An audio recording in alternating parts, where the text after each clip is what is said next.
There we go. Okay, so we're going live. Just gonna make sure it's all set up on YouTube so I can put that to bed. All right. It says it's live on my end. Is it? Okay, rad. There we go. There we go. Okay, so we're going live. That. Excellent. Okay, so we are officially live. There we go. Nice. I'll hit record. Okay. Sweet. All set up here, and I believe I still have to make you the host so you can share your screen, Megan. Okay. You can even make me like co-host, I think. Oh, is there a way to do that? Should be. Like if you go to my name under participants. Yeah. I got so it says make host. It doesn't say co-host. Oh, okay, that's fine then. We'll just switch back. Sounds good. Okay, cool. All right, so you should be able to. I am now the host. Yeah, okay, awesome. So I'm gonna share my screen. Excellent. But that is gonna stop your sound. That's okay though. Yeah, we're ready to get underway here. I'll fade that out as we go. All right. There we go. Excellent. Here we go. So welcome to the Modern Mom event. I'm excited to be talking about, well, my subject matter today, and then Matt, you're going to be adding into some really good stuff around like language and inner dialogue. So let me get myself set up and you tell me if it still looks good on your end. Yeah. Is it okay? It's looking great. Nice. Yeah, you're perfect. And you can see, I think you see what you need to see. The behind the scenes stuff. See my slides, I can see you, and obviously I need some notes. So I just wanted to make sure it still looked okay on your end. Yeah, we're good. Okay, so really excited to be spending this afternoon with you, Matt. And so hoping that we'd have some people with a pen and paper handy, because I did have some interactive stuff, but that's okay. If anybody does tune in, they can get a pen and paper handy. Yes. I'll do a quick introduction about who I am for those who don't know me. So my name is Megan. I'm a registered social worker, life coach. I'm also a mother and stepmother. So I've been practicing for well over 8 years now. And on my own kind of transformative journey, which really started to take place in 2019 after the birth of my twin girls. So after their birth, unfortunately, I suffered with postpartum depression and postpartum anxiety for well over a year. And once we were approaching their first birthday is when I really decided to kind of take control of my life and start to rectify some areas that seemed a bit unbalanced and work towards pouring into my mental health cup. So in order to do that, I really had to redefine what it meant to be a mother and who did I really want to be? What learned behaviors did I want to carry forward and which ones did I want to let go of? Which family traits and traditions were serving me and which were causing me more anxiety and stress? Because you see, we all bring forward some learned behaviors, whether that's, family traditions or things that we're aware of, maybe not aware of. And that's okay, as long as it's adding value to who we really want to be as women and as mothers. So I'm going to talk a little bit about how I worked to really redefine that for myself. So who is the modern mom? Well, through my own journey of self-discovery, I decided to stop looking for a definition that fit me and instead create my own definition. So here's what I came up with. She is the woman who is creating her own narrative and redefining what it means to mother by her own standards, as opposed to the ones which have been forced upon her. So that really resonated with me. I hope if there's people listening, it resonates with you as well. And we'll get into today's kind of subject matter that I'm going to speak about. So I do want to briefly talk about learning to pause before we get into the conversation around core values. Because pausing means having a moment to check in with yourself and identify your needs. I have always been a really busy person, both like physically and mentally. My body doesn't stop, neither does my mind. I'm kind of a master of multitasking, if you will. And I used to really hold that as a point of pride, but now I've begun to see how that go, go, go mentality does not always serve me. And so in that, I knew I had to teach myself to pause. And just so you guys know, not many people are good at this. Pausing is really a skill, and it's learning to control your sense of urgency and need to move on to the next item or start your next task. So learning to pause allows us that ability to really check in with ourselves, ask us how we're doing in the moment, and see if there's needs that aren't being met. And so if this is like a really new concept to some people, I would encourage you to start practicing it, because as we know, new habits takes time. Practice makes perfect. I often encourage moms and other clients that I'm working with to actually set a timer. And if stopping or pausing seems like a really uncomfortable concept, then just start slowly. 2 to 3 minutes sometimes is enough to kind of work out the heebie-jeebies of it, but at least gets you in that mode of stopping to just ask yourself the simple question of, how am I today and what do I need? So now that I've talked about pausing, it's time to get into my topic, which is core values. So it's really easy to say that we know what we value, but when we objectively look at the things that we value most and where we are currently spending our time, they often don't align. So how do we know what we value? For some, it's actually a really hard question. And so first, we need to create that space to even ask the question, which is why I wanted to mention the learning to pause. So for those listening, I want to ask you guys, what are the 5 most important things to you? And how much time do you currently spend on those things? And do you think that your overall sense of happiness as a mother and as a woman would improve if you were able to invest in even one of those things just a little bit more?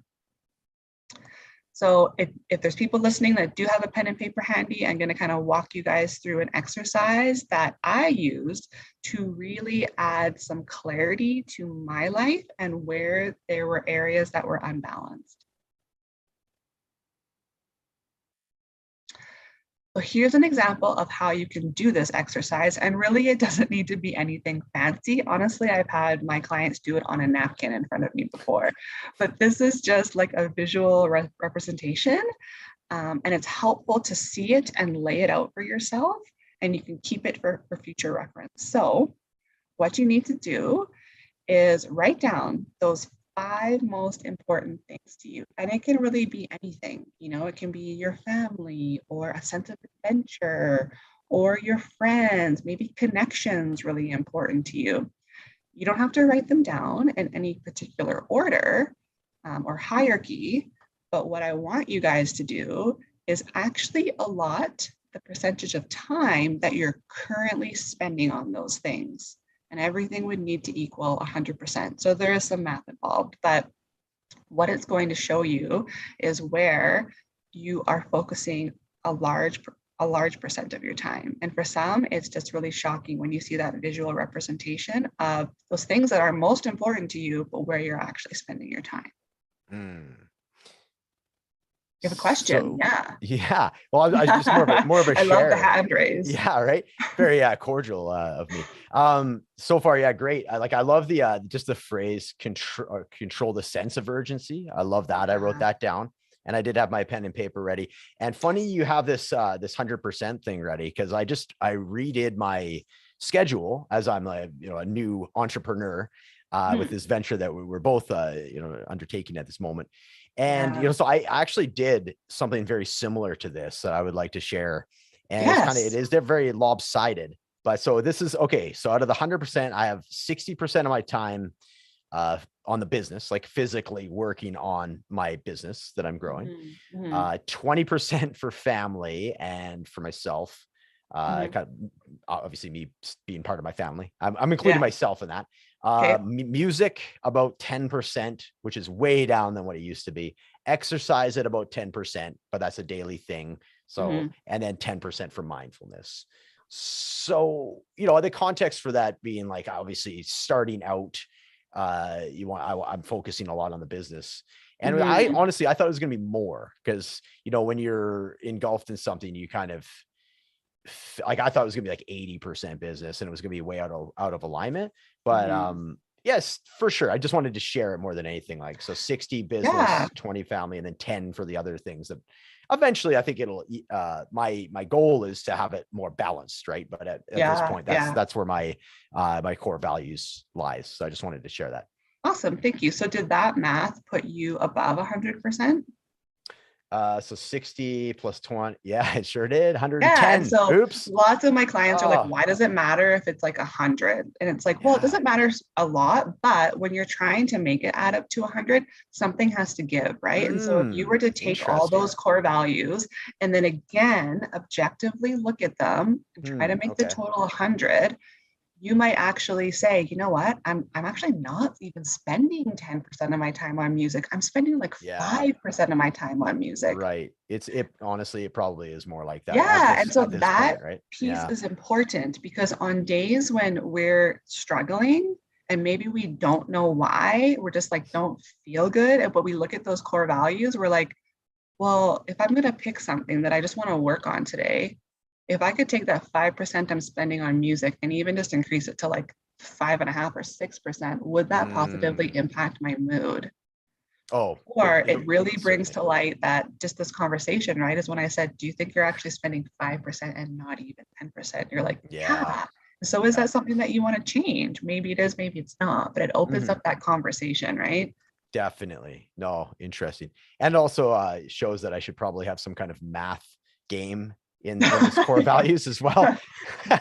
Dang it. Okay. But yeah, no. So now your homework is to rejig your core values, redo the math, and then you might see like, there's some areas that are just really off balance and I want to work on just making it a bit more balanced. No, definitely. I like that. But thanks for sharing. I appreciate it. For sure. Well, I'm going to share with you guys like my core values. So mine are solitude. You know, I really value being alone, which might be shocking to a lot of people considering that I'm a mother and I have a family. But being alone allows me time to really fill my cup. Definitely my family is a core value. Travel is also a really core value for me. It gets a lot of needs met in terms of excitement and adventure. I grouped mental and physical health together. And then a sense of control is also really important for me. So a lot of times if I'm feeling a bit triggered, it's because I'm not feeling in control or I'm feeling like I've maybe let something slide, like, you know, staying on top of household activities, or I haven't been as scheduled as I would have liked to be.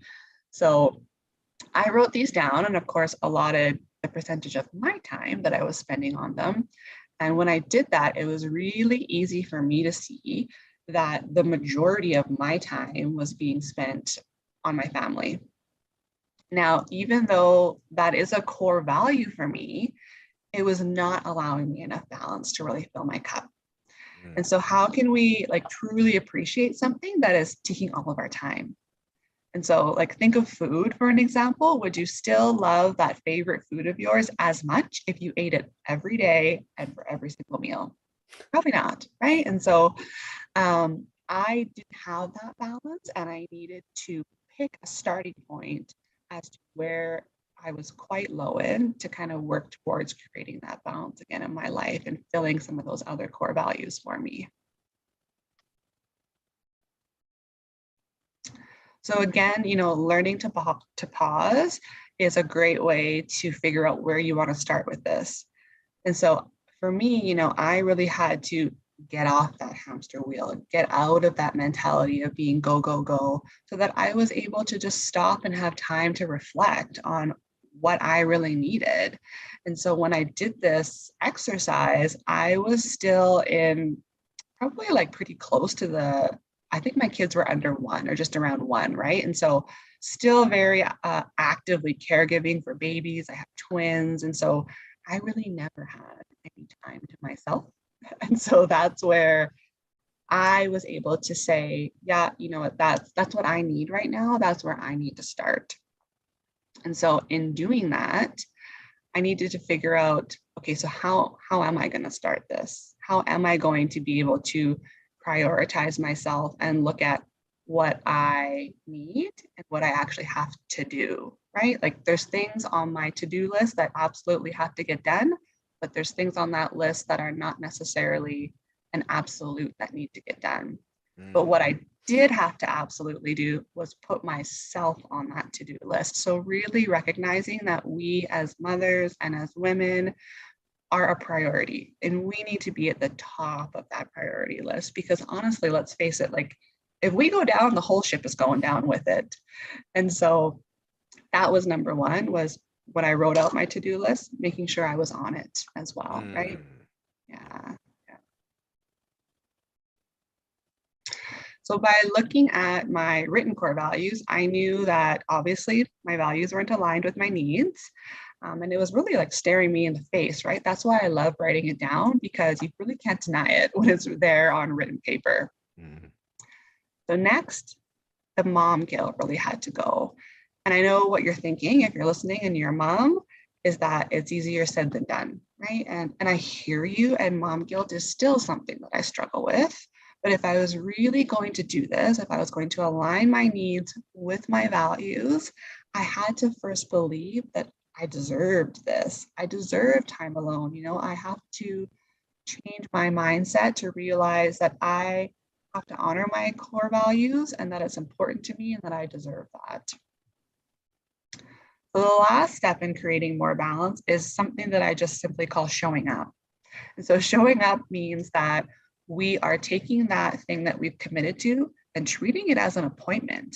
You know, I had to decide how I was going to intentionally create that time for solitude, when I was going to do it, when was I going to be the most successful in doing it. And because I'm a mom, you know, it had to align with my caregiving schedule. So I picked in the evenings and I made a really specific schedule about it so that it was an appointment that I was going to show up for.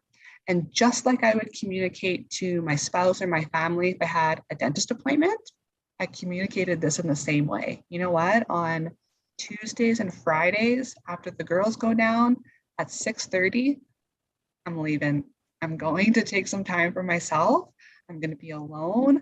I'm going to feel that core value and that need for myself. And that allowed me to be a bit more accountable in showing up, because just as my husband might remind me if I had a dentist appointment, he kind of reminded me about showing up for this appointment as well. He was like, oh, hey, you know, it's Tuesday. You're still going to go out tonight at 6:30? And I'd be like, absolutely, I am. So communicating it as another piece that just helps us be accountable and showing up, right? So all of this said, you know, it seems like a big concept sometimes to think about what's most important to us, what we really need. And when we're like in the trenches of motherhood, sometimes we forget to even take a minute to remember maybe who we were prior to entering into this journey and just who we've become, because we might not be that same person that we were prior to entering into motherhood, but our needs, you know, are still there. Our emotional health, our physical health still matters. And by doing this exercise, I want to really drive home that you guys can choose you and choose those other things on your list simultaneously. You know, it doesn't have to be one over the other. And we don't need to feel guilt about pouring into our cup.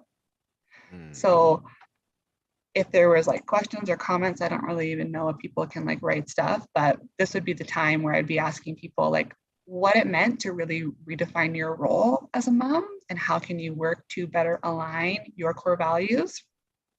And then any takeaways or questions, because this is really the tip of the iceberg.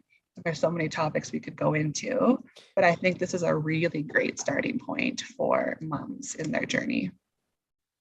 Definitely. Yeah. Thanks, Megan. To answer your question, yeah, I know there's a way to do it on Facebook. I haven't figured out any kind of way to interact with YouTube. So if anybody's watching right now, by all means, stay towards the end of the presentation here. There's a way to reach out to us. We'll have our contact information in here as well. It's also in the show notes as far as like on the YouTube channel here. So if there's anything that resonated with you or you want to do a follow-up with Megan or myself, by all means, we'll have the contact information towards the end. But yeah, that was a great presentation. Thanks, Megan. Really Mhm. good. I wrote down some stuff as well. I Nice. wanted to write down something specific to me, like when you're talking about, I'm not a mom by any means, but get that out of the way first. But just what you're talking about, the subject matter specifically for me, I'm really finding that I'm the achiever, right? I'm always the person that's I understand my own successes by crossing off a to-do list, right? At the Right. expense often of my own, well-being. I had this mentality of like just grinding and not worrying about working through meal breaks, things of that nature. So it's been Yeah. a very big challenge for me to go into kind of what you're saying with the pause. I have tried that. I've done timers. And when I get into the certain mentality, I have this like bulldog mentality of like achievement or like getting to a certain, often arbitrary spot that I want to be by the end of the day with Right. my to-do list.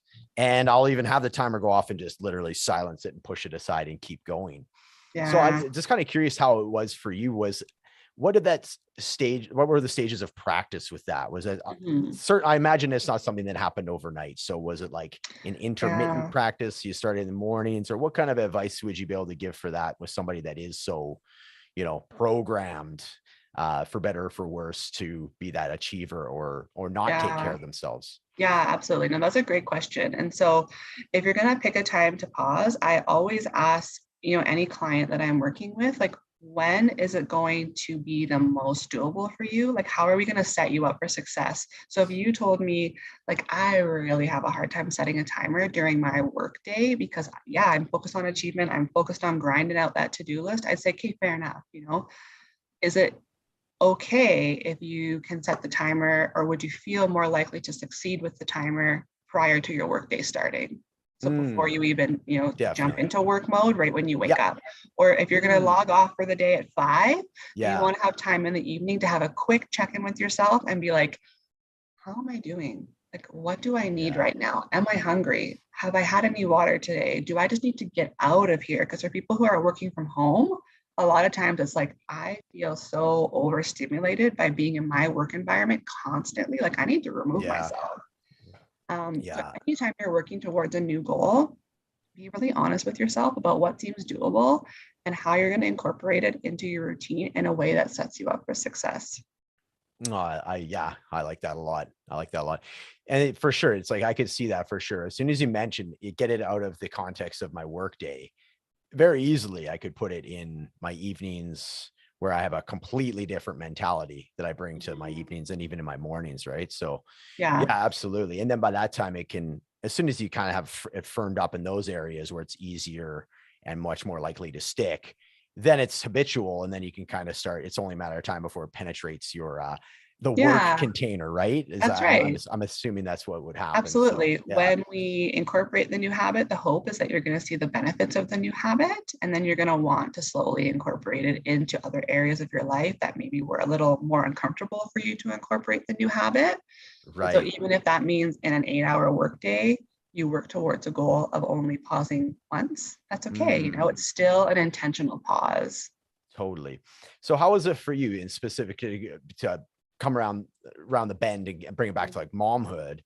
Yeah. When did you start integrating this learn to pause? What was your okay, this is where I can start practicing this? What was that moment? Or was it just right Yeah. away? I'm just gonna experiment with different Yeah. scenarios. So actually, I did need to Mm, experiment with it because my life at the time when I was incorporating this was a bit different. I was on maternity leave, I wasn't working, but my challenge was stepping away from my kids for long enough to pause. And mm. so, caregiving is not like 8 hours. It's like can go sometimes 24 hours if your kids don't want to sleep, right? Yeah, yeah. My kids were so young that yeah, they were still up multiple times during the night. So I Mm, just said to myself, I'm just going to experiment with this right now. And mm. so I'm going to try and do it in moments when I'm not feeling well, which was happening quite frequently at that Interesting. time where I could Yeah, feel my anxiety rising, sorry. yeah. Um, and then I would pause. And so that was also a tip that I had just been given like through my own kind of counseling journey Mm, was if I was getting those physical cues that my anxiety was rising, I was going to pause. So yeah. sometimes we call that a cue controlled method, meaning you kind of feel a sensation or sometimes you see something and that's the cue to take the action. Ah, So I would nice. get the sensation and Yeah. then try to pause. Didn't always do it every time Yeah. because I was experimenting and sometimes it was really hard for me, but it was happening so frequently that I was having the sensation that sometimes it was quite often throughout the day. No, that's a great answer. That's really cool. Yeah. Look for a cue. Cause I've definitely been Yeah, looking for something like that too, where if I find them over distracted or overstimulated, I push myself back from my chair and just take a couple big breaths. Cause like, I'm not totally. at that point, Yeah, I'm not focused specifically on anything. In fact, I'm too divergent with my focus. So I'm like, yeah, okay, instead of trying to battle through it, I go push myself back, couple big breaths. What do I actually need to focus on at this point? Right. So absolutely. it Another takes some kind of like practice. fun way to do it is like get some stickers or even post-it notes and just like randomly place them around your house. And it's like every Mm, time you see the sticker or the post-it note, that's your cue mm, to incorporate the new habit. You can put one super in your cool. bathroom and in your office and in your kitchen. So the cue can be anything. It can be visual. It can be something you sense, smell, taste. It's just kind of trying to see what works well for you. Because I know some people don't like the timer, so that's okay. Yeah, yeah, sure. Sure. I think, yeah, there's a lot of like negative association with timer, like waking up in the morning. If you're not a Yeah, morning person, I'm sure you hate timers, you know? yeah, So yeah, no, I could see that. Yeah. So if you have a visual cue as something as simple as just a blank, sticky note or a sticky note with a smiley face or something, right? If you want to yeah. have some fun with it. Like, so yeah, really good stuff. I like that. Thank you so much, Megan. Mhm. Okay, well, let's see. Over to you. Yeah, I'm going to get into my section of the presentation here. Bear with me as I get set up. Okay. All right. And you can see that, can you? I can, yeah. Excellent. All right. Sounds good. So I am bringing the inner dialogue upgrade, I've called it, and we're bringing that to the Modern Mom event. So let's get into it. A little overview. And that is, have you ever thought about the way that you talk to yourself? That's a valid question. I want you guys all to think about that for a second. And while you're thinking about that, is your inner dialogue compassionate towards yourself, or are you derogatory and judgmental towards yourself? So we're going to have a look at how these words that you're using are affecting your ability to achieve your goals as a mother and how they could be making things more dramatic than they need to be. And I'm going to call upon Megan actually to bring in an example of her own in this case. Yeah, absolutely. One of my like really judgmental dialogues that I often used to use was that I was just not patient as a mother. When in reality, when I reflect back on those moments where I was having a hard time with patience, that's exactly what it was. In that moment, I was having a hard time being patient, but there are lots of times where I've been able to practice patience with my children. So labeling myself with that extreme language is just not accurate. Right. Yeah, no, very good example. Very good example. So just a little bit about me. So my name is Matt Gardner. I'm a level 2 Enlifted coach. So Enlifted, if you want to look it up, it's a fantastic coaching certification program that you can go through. It's at enlifted.me. It's a coaching style based on the power of language and how it can directly affect our performance, our mood, and our relationships. When I say relationships, I mean relationship with self, which is what we're going to be talking about. A lot of the inner dialogue relationships, relationship that we have with ourselves, as well as with your partner and of course with your children.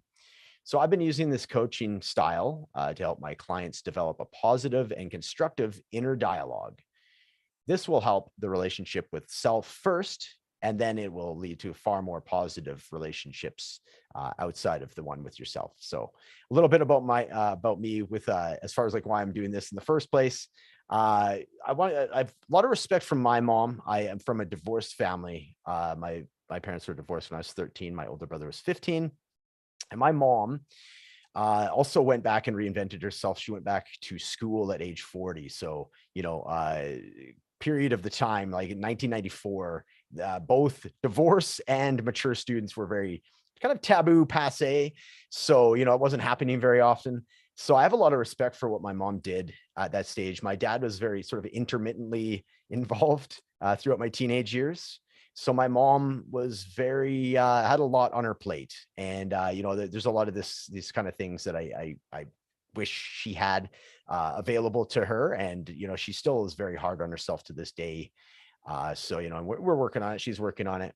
But I have a lot of respect for just moms in general, and I'm a mama's boy. At the end of the day myself. So it's very important to me to this kind of content and what we're talking about here. And as far as my friendship with Megan is in and around 10 years now.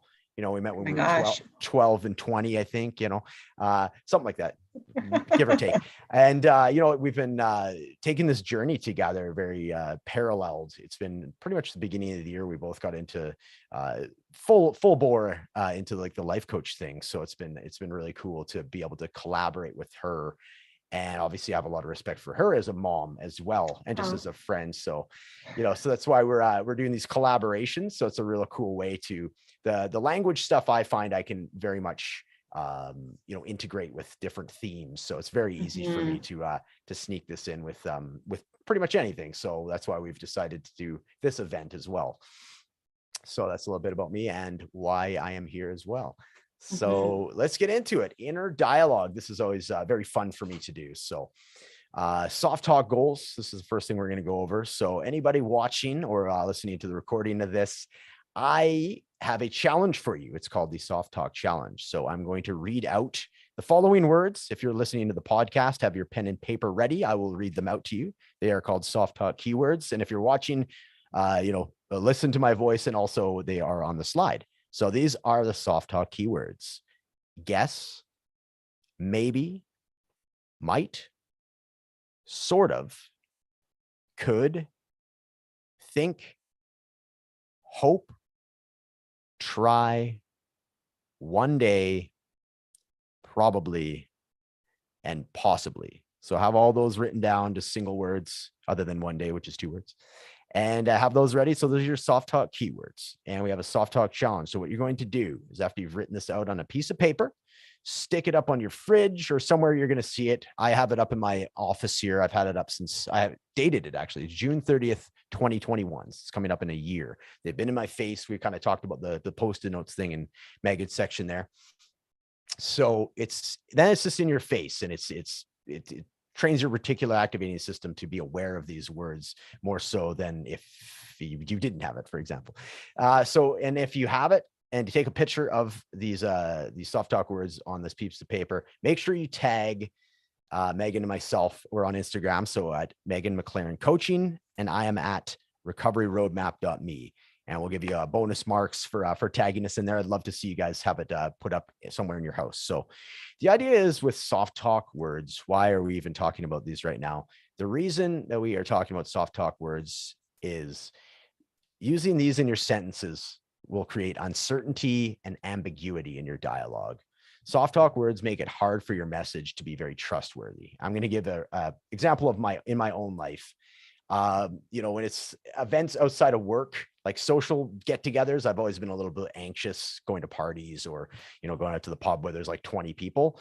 So I am Mr. Ambiguity. I'll always say, yeah, like I hope to be there, or like I'll probably be there. Possibly I'll be there about 7.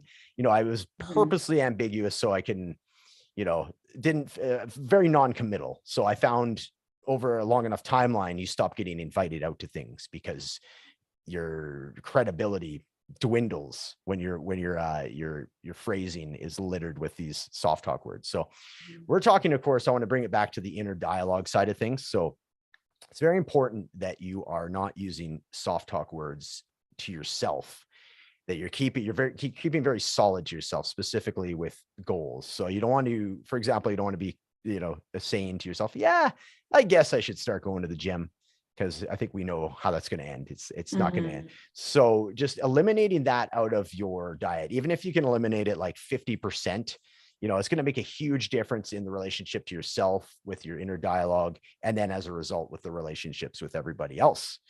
So a great way to start eliminating soft talk words is looking at your text messages and looking at your emails. This was huge for me, massive eye-opening experience. I knew my speech was doing it. I was kind of picking up on it, that I was using it in my manager style a lot at the job I was at. But I was definitely finding when I proofread my emails or text messages that I was having these words show up. And it's made a huge difference, like firming up my plans, being solid about when I'm going to show up to something.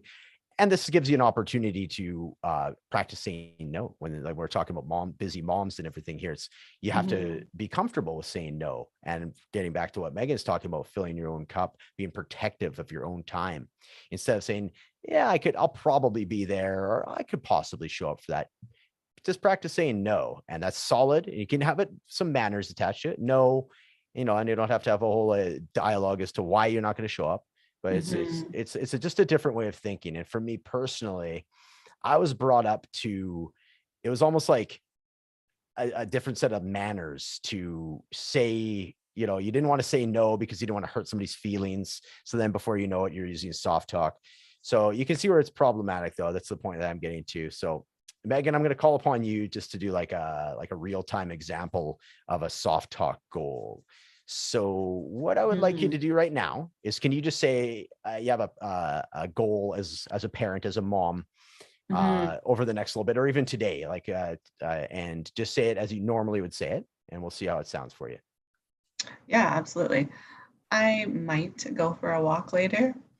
Okay. And so how does that feel? How does that feel for you to say with the might in there?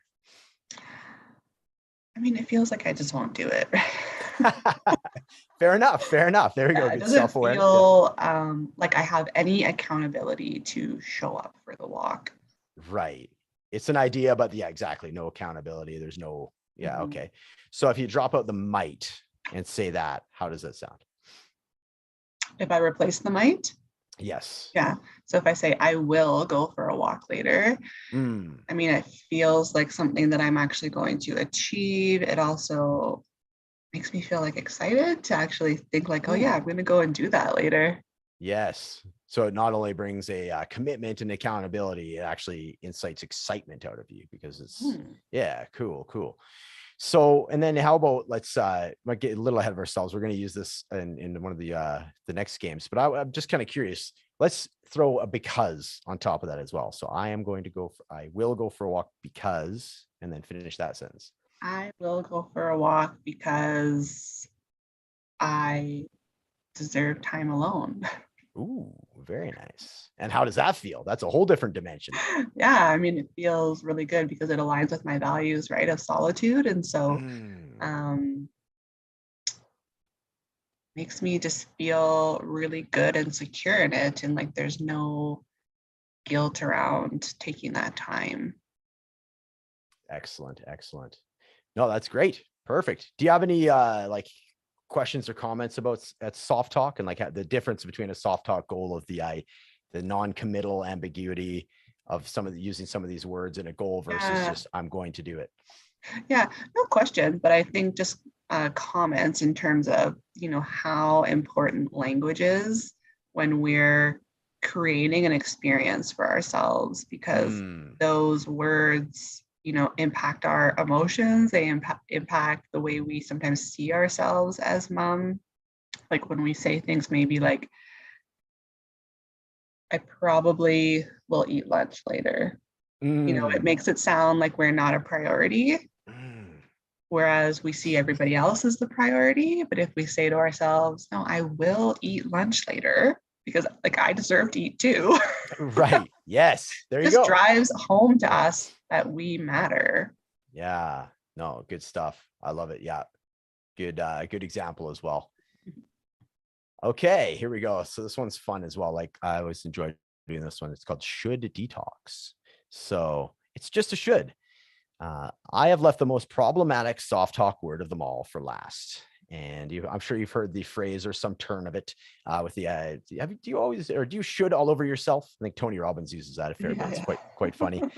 So we're going to take, I'm going to grab Megan again here, obviously for another example. And what we're going to do is take should and then walk it all the way out of should into a can because statement. So we already talked about the power of because. We'll get a little bit more into that here.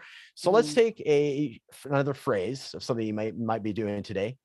Soft talk acknowledged, and use it as a should statement, please. Yeah, so I should probably take some time for myself. Oh, wow. Double whammy. Nice. Double okay. whammy, yeah. Okay, so how does that feel? I mean, obviously, it incites laughter. I mean, it just feels like I won't do it. Actually, it kind of makes me feel a little bit bad too, because it makes me feel like, I don't know, this judgment around the fact that I don't take time for myself. Yeah, for sure. So when you say bad, like, does it show up as like a certain, like, how does I that kind feel of in your feel like body? shame around it. Yeah. Okay. Yeah. Interesting. Yeah. Okay. So let's take that exact sentence, but take the swap the should for could. See what changes. I could go. What did I say? I could take some time for myself. I could probably take some time for myself. Okay. It's different feel to it. How did things change there from should to could? I mean, it kind of makes it seem like it's more of a possibility as opposed to should. It's like, yeah, I could do that. It is possible for me to do that. Versus, how would you describe should, like the energy should? So could has more of like sort of an uplifting, or like, okay, I could, like there's more of a energy to it, where should, how would you describe the should energy? The should energy feels like a judgment, and as like it brings up more shame for me, whereas could makes it feel like it's more possible, and I could, it's a choice maybe. Yeah. Ooh, good. Yeah, choice. I like that. Okay, so let's take the could out, and let's throw a can in there. Same sentence. You want me to keep the probably too? You know what? Let's drop the probably. Let's drop it. Okay. Yeah, we'll drop that one. I can take some time for myself later. Ooh, very nice. What's the feel of that? Yeah, it feels good because again, it drives home for me that like deserving factor of it. Sometimes I think that's a big thing for moms, is we're like, oh, we don't deserve that. Yeah, for sure. And that's what we touched on, is like the mom guilt, right? If the mom guilt comes up, it's like, like, why should we have needs, right? Right. Yeah, exactly. Why? For sure. Okay, so we're going to do the because statement, which we kind of got into with the soft talk goals. Take out the kind of.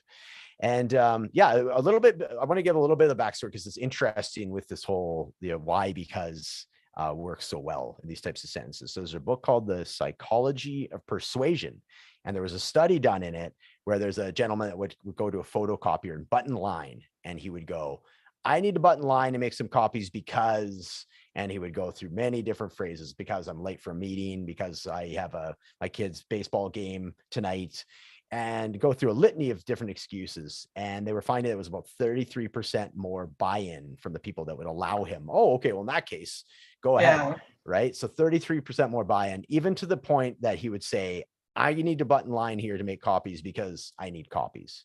So regardless of what comes after the because, just because there is a because in the sentence, you get 33% more buy-in. So you can really see how this is an effective way to, when you're getting into like mantras or affirmations and goal setting, just remember, supercharge your goal or your affirmation with the because. So Megan, I'll get you to do the can with a because statement, please.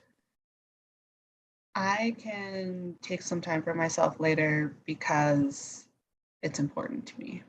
Ooh, very nice. And how does that one feel to say? Yeah, it feels great, and it's the because is the reason, even though with your examples, like it didn't matter what the reason was. But I think when we're using it, we're reflecting on like, well, what's the purpose behind the need? Like, why do I even like going for a walk? Well, it's important to me. Like, it positively impacts my mental health. Like, you go through the list of like why you even identified it as a choice, right? Yes. Excellent. No, really good. Excellent. So thank you. So that is a great one, everybody watching to remember. Should is the as Megan identified with, a very sort of limiting, like shameful almost feel to that word, right? When I should really do this, right? Versus I could really do this. Like even just saying the word. Like could has a more of like some levity to it. And then Mhm. can feels much more powerful or empowering. And then they can, because boom, there we go. You're off to the races. So amazing that what, just plucking out one word and replacing it, how crazily, the impact that it has on the sentence, right? So Yeah. super cool. Cool. Thanks, Megan. Okay. Now, this is one of our favorite things to do, both Megan and I. We talk a lot about reframing. And yeah, here, let's get into it right now. So there's a to do versus get to do. So I've taken it even upon myself to have a get to do list. And just the fact that I've called it that and it's in my phone, it's the get to do list. Just as I don't know, it reminds me that it's like to pick my words differently. I'll get to it right now. So you have words like I have to, I got to, I need to. And this is all pressure language, and it leads you down this road of stress and anxiety. And this is to circle back to something that Megan mentioned in her part of the presentation. This is learned behavior. So this is there's a very good chance that you've heard a parent or both parents say to you something, you have to do this or you're not going to, whatever, get dessert, or you need to get this done or you're not going to be able to, whatever, watch the movie before you go to bed. Fill in the blank. There's certainly there's been something that along the lines in your childhood you've been exposed to, this pressure language, right? And that's not, I'm not calling out parents, that's the way they were raised, and yada yada. But either way, there's an exposure to this even through like manager styles, people of authority, teachers. This kind of language is familiar. So then as a result, it ends up in your inner dialogue, and you carry this forth into your adulthood, potentially into your parenthood as well. So just casting awareness, what we're doing here is casting awareness on a lot of this like problem language, right? And showing how quickly and easily you can make little adjustments that will make big changes in your communication to yourself and others. So replacing words like the have to, the got to, the need to, that pressure language, replacing it with choose to, get to, and want to. So words like that will really bring you back to a place of gratitude and be much more in alignment with your values, like what Megan was talking about earlier. In fact, I'll call upon Megan right now for an example of this. Yeah, absolutely. One thing that used to be kind of a constant stressor for me was laundry, changing my kids' sheets. But my narrative was, I have to change their sheets. And so by reframing that to, I choose to change their sheets, again, brought me back to a place of my values around family, the reasons behind why I'm doing it, and seeing it as a choice that I'm making, which really like removes the resentment for me. That's why I love positive reframing so much. That's awesome. And you could almost, yeah, like when you're saying, even to tie it in with like your core values, like you could say like, I choose to do this because, and then whatever, family is important or family is a key value. Boom. Like what a change of energy and statement versus the, I have to do this. And like you say, Yeah, and like I literally was just doing this last night, changing their sheets, and it's like a constant trigger for me. Like I'll immediately start to feel frustrated about it, but when I then again say to myself, like I'm choosing to change their sheets right now, I can honestly feel my like blood pressure change and my heart rate lower. And I do go to a place of gratitude where I think to myself, like, I'm so like happy that I can provide this for my kids and that I can give them a clean space to sleep. And when I even reframe it that way too, I feel better about myself as a mom. It's like choosing to use that positive language then is almost like giving myself a little kudos to changing the sheets. Whereas if I would stayed in that negative mind frame, I don't know if I would give myself the kudos around it. Like it's like this thing that I'm doing kind of automatically and pissed about. right. Yeah, right. Exactly. No, so it's wonderful. And again, like this is where so many tie-ins between what I'm talking about and what you're talking about. It's like there's like a cue, you can get almost like cue system and like where you start feeling like the beginning of a resentment. Okay, no, this is my cue to pause, right? Yeah. And then reframe, and then boom, Yeah. all of a sudden you have a completely different experience, right? Yeah. So super cool how they all like, so thanks for your example. And that cued something else that I remembered that we were talking about. I it just slipped my mind though. I'm sure it'll come back. But anyway, so we'll move on to the next one. Unhelpful narratives. So these are always fun as well. And let's face it, there's a lot of these that come up for all of us at different times. And it could come up in a joking fashion, can come up in our own self-talk. It can come up in a group of friends. And what I mean by that, it's like, you know, the unhelpful narratives in context of moms, like, oh, I'm not the fun mom, right? It's very dismissive, or I'm always late, again, with this extreme language, right? The binary language. I'm always this, or I'm never this. I'm a lazy mom, or I'm not the Pinterest mom. Very dismissive, right? And what these statements of negation, I always go back to the most famous statement of negation, and what it does to your brain is like, don't focus on the pink elephant. Of course, that's the only thing you think of, right? So Yeah. your mind doesn't know the difference. It's like, if you say something that's a negation or an affirmation, it's going to go with that.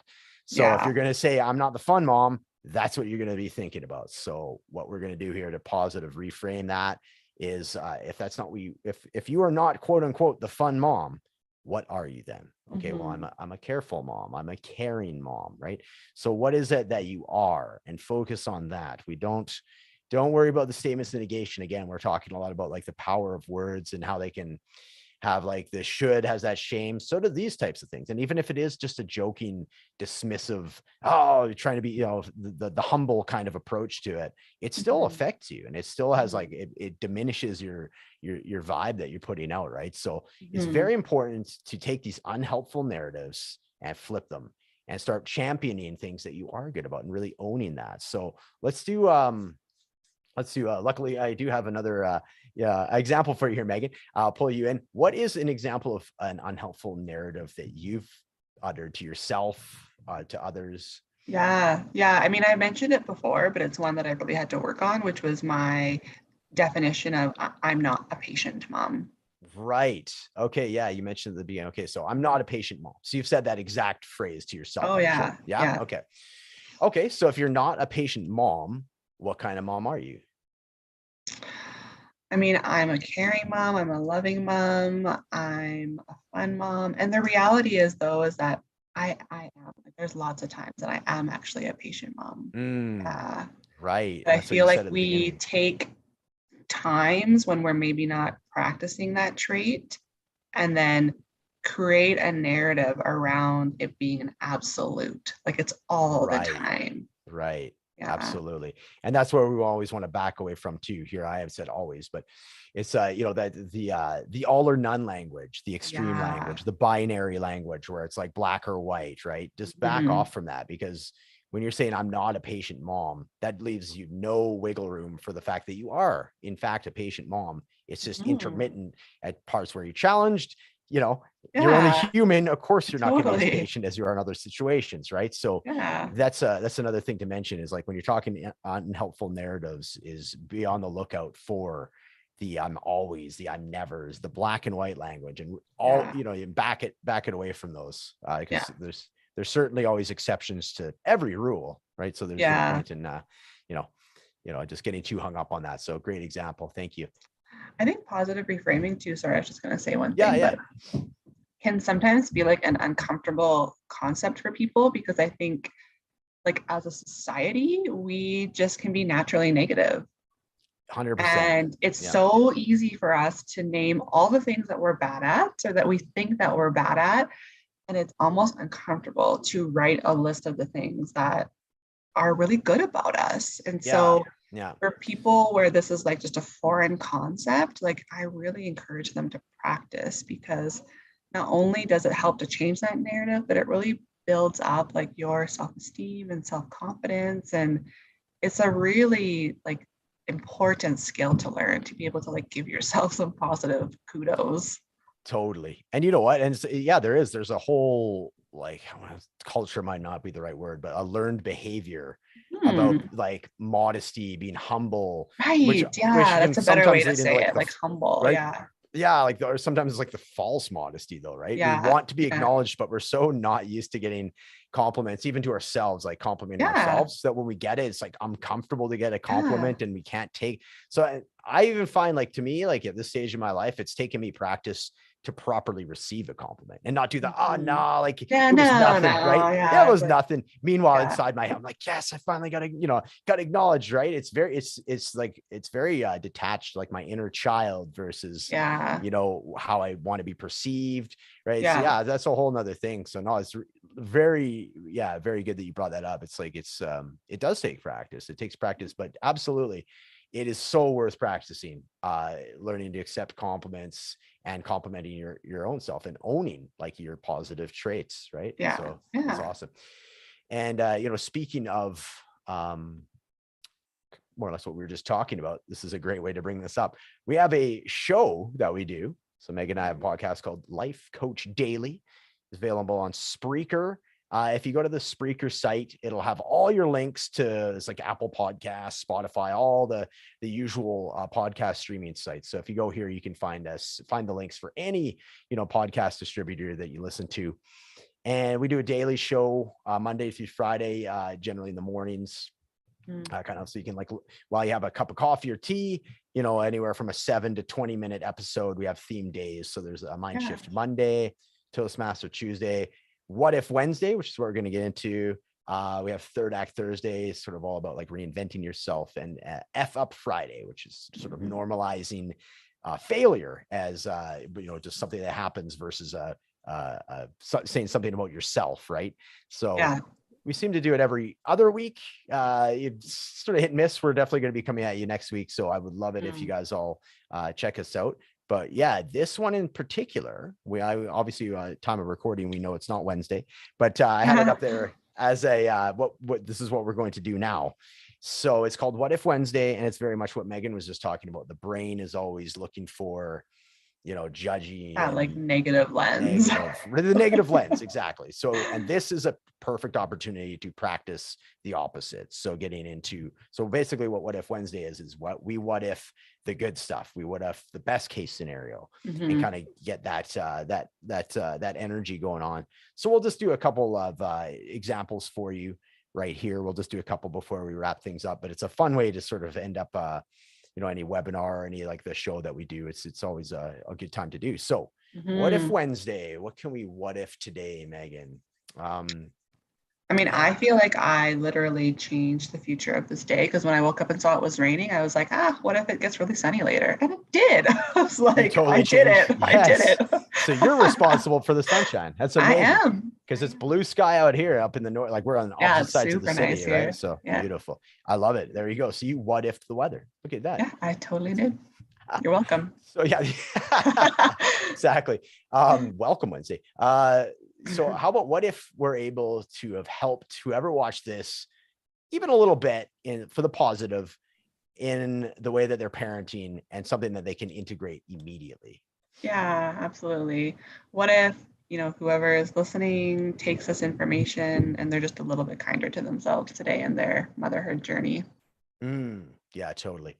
I'm just going to preface, or just kind of take a pause here to say, like, I think the best thing about like both of our presentations is the things are very easy to integrate, right? And we're always talking, it's just like those little changes that you can make, those little 1% that do accumulate over time. So I wanted to mention that. So what if you took the worksheet that Megan had and realized that you are out of balance with some things that you had the perception that were more balanced than they are. And as a result, you find more joy because you have a visual to kind of go off of. Yeah, absolutely. That's funny. You stole mine, but I'll just like continue it to say, what if you, Matt, take my worksheet and rejig your values, and you can increase some of those other ones you had, like music, and get some more enjoyment out of your values. Definitely. And what if we see, say 10 to 12 people tag us with, and they in fact take on the soft talk challenge. I want to see, that'd be so fun. I want to see double digits. Yeah, that would be fun. Nice. Yeah. What if you guys reach out to us on Instagram and we get like an awesome second kind of edition of what we're going to present on? Because I'd love to hear like what you guys need, and then we can incorporate that. Totally. Actually, that's a good time to roll on to the next slide here. So thanks for attending / listening, anybody out there in listener land. And yeah, absolutely. Like just to what Megan just mentioned, feedback, questions, reach out to us like at meganmclarencoaching.com. It's at Megan McLaren Coaching on Instagram as well. I'm at recoveryroadmap.me. That's my website, as well as you can find me on Instagram under the exact same handle, nice and easy for you. And absolutely, yeah, we are going to be doing a few different events of similar ilk. So yeah. We're not exactly sure the next one's coming, but absolutely any questions, feedback, it's just going to help us. We already have some ideas, like kind of like leveling up. So just this is sort of the foundation. And then the next one will just be kind of leveling up from here. And yeah, and plans to, I guess, spoiler alert, we have plans to do a live in-person seminar at some point closer to like back to school kind of range there, depending on how the cold and flu / COVID season is and that kind of thing. So that is the plan. And yeah, Megan, anything else to kind of touch on before we sign off today? No, that's awesome. I mean, super excited about what's to come. I mean, any feedback that people throw our way is awesome because, like I said, we want to kind of meet the needs of the community too and like what we're sending out there, but excited to see what comes.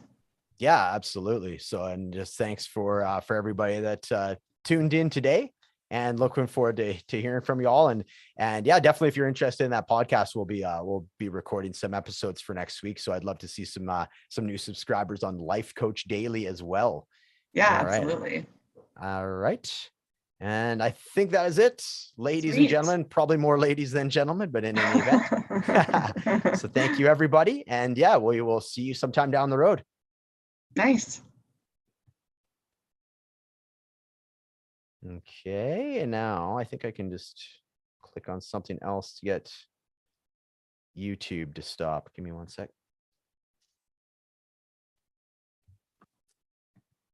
Boom. Okay, I think we should be good. Live on my end. Oh, is it? Yeah. Oh man.